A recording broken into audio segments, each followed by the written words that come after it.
어제 대법원 결정이 있었는데 이렇게 바로 국회에서 현안 질의를 통해서 판결의 구체적인 내용을 얘기하고 법원을 압박하는 이 모습이 그 입법부가 사법부를 침탈하는 모습이자 상권 분립에 결코 바람직하지 않다라고 생각합니다. 그래서 재판 관련된 것은 제가 그냥 원칙론만 몇 가지 말씀드리겠습니다.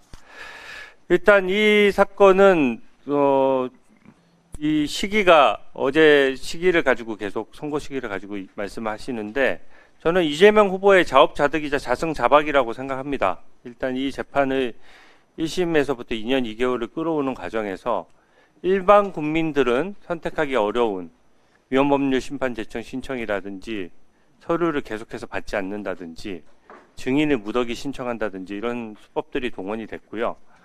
그렇기 때문에 지금 어떻게 보면 1년에 끝났어야 될 재판이 길어지면서 그 비정상을 정상으로 돌리는 과정이라고 생각합니다.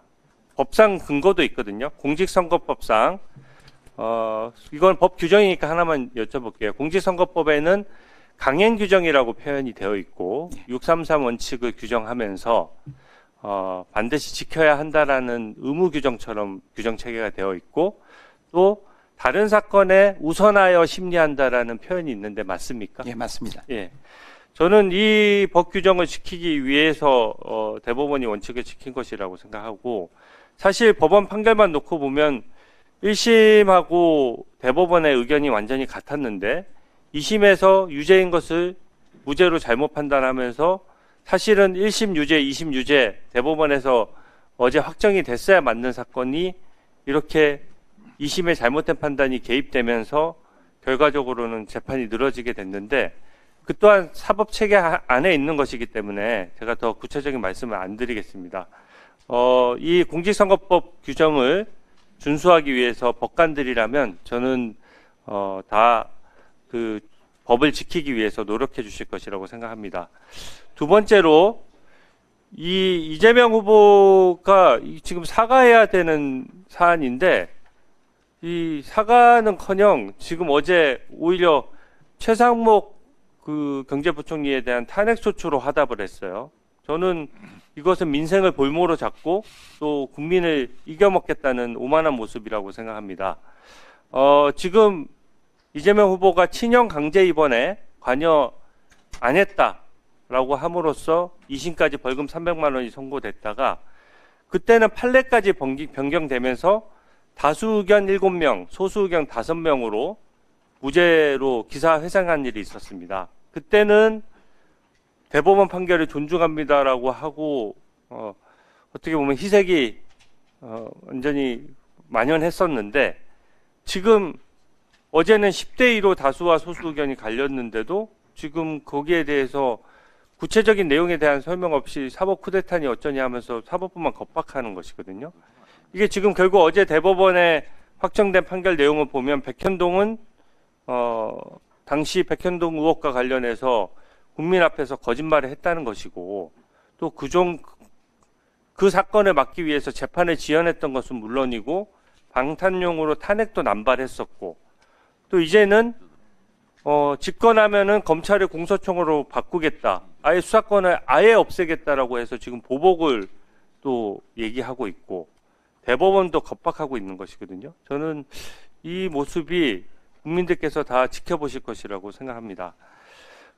또 이제는 급기야 오늘은 또 셀프 사면용으로 대통령 되면 재판 멈춘다는 법안도 제출하겠다라고 하고 또 공직선거법을 이거 지금 현재 재판 중인 정치인들도 많은데 벌금 100만 원에 벌금 1000만 원으로 상향하겠다는 법안을 이미 민주당에서 발의를 해놨고요.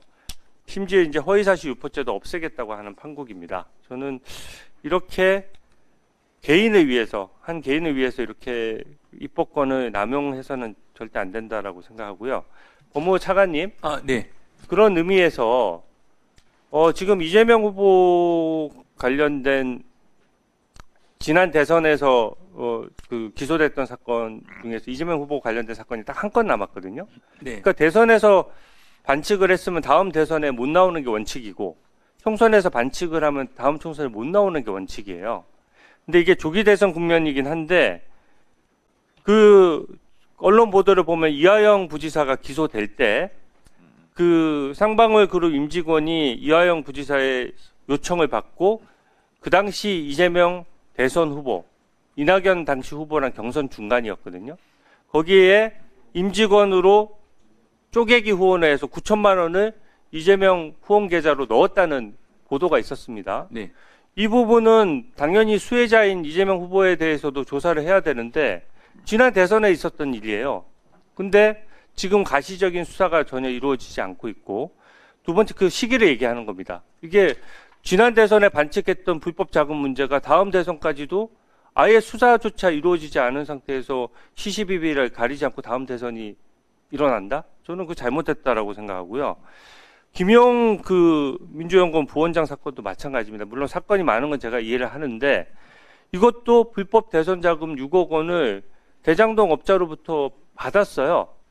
받아서 사실심의 최종심인 2심에서 징역 5년을 선고받고 법정 구속돼 있는 상태입니다. 그러면 당연히 검찰 수사의 속성상 실질적인 수혜자이자 이득을 받던 이재명 당시 후보가 그 사실을 알았는지 완전히 최측근이잖아요.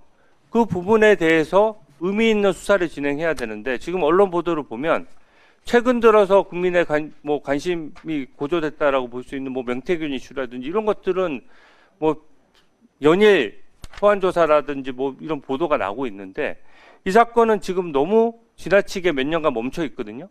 이 부분에 대해서는 공정하게 대선 전에 가려야 된다라고 보는데 어떻게 생각하십니까? 네, 위원님께서 말씀하신 부분은 검찰에서 합리적으로 판단해서 결정할 것으로 생각하고 있습니다. 이상입니다. 제가 의원님들의 발언에 대해서는 가급적이면 사실관계 부분에만 제가 말씀을 드리는데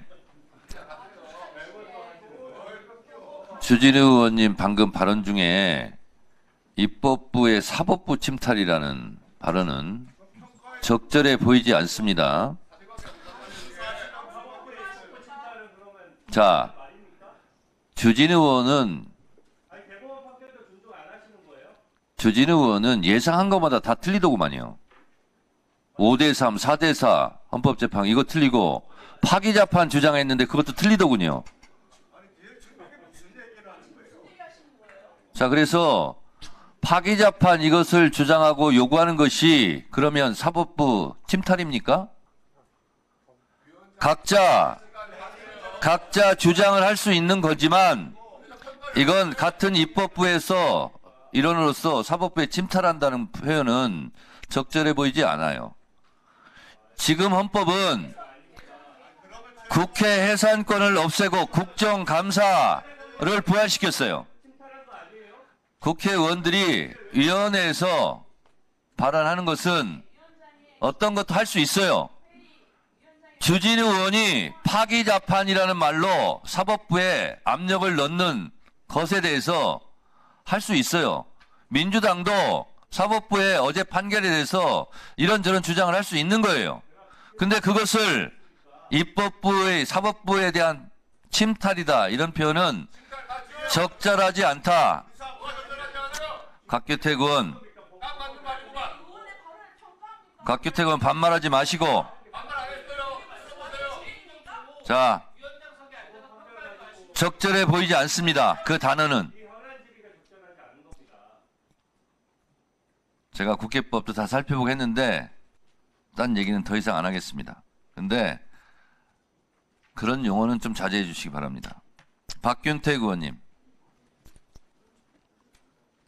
우리 행정처 차장님, 예.